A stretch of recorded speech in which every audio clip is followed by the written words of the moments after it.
So many times patients come in and they'll ask me about, oh, I think I pulled a muscle, or I have a crick in my neck, or I think it's a muscle spasm. No, people, you didn't pull a muscle, especially if it's been sore for 3 to 4 days. You've actually injured a disc. And discs get injured very, very easily. I'll give you an example. I have a lady who does CrossFit, and she's also a paramedic. And she went through her workout and went through her normal business week, and she was lifting and doing all kinds of things, never had a problem. Well, she was drying her hair, and she happened to whip her head around, and boom, just like that, something happened to her disc. And she was in excruciating pain, lots of pain going down the arm. Her trap muscle just cramped like this.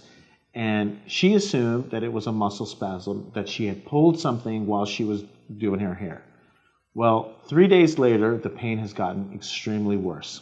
And she was actually experiencing some numbness and tingling down her spine. So she calls me up and says, hey, what do you think this is? And I said, unequivocally, this is a swollen disc. It's a subluxation. It needs to be corrected. So she came to my office. I was able to adjust her and put that disc back into place.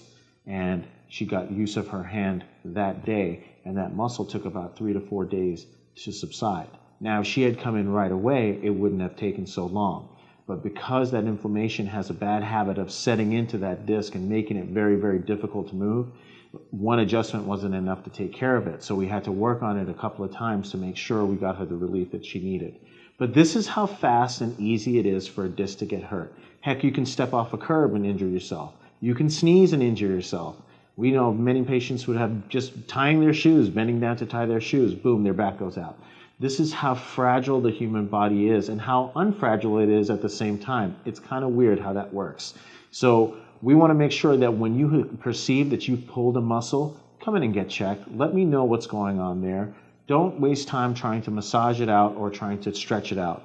Because if it persists for more than 2 or 3 days, if it persists for more than 1 day, you know that you've done something to your spine and you need to get it checked and you need for us to correct your subluxations. If in doubt, give me a shout. Thanks.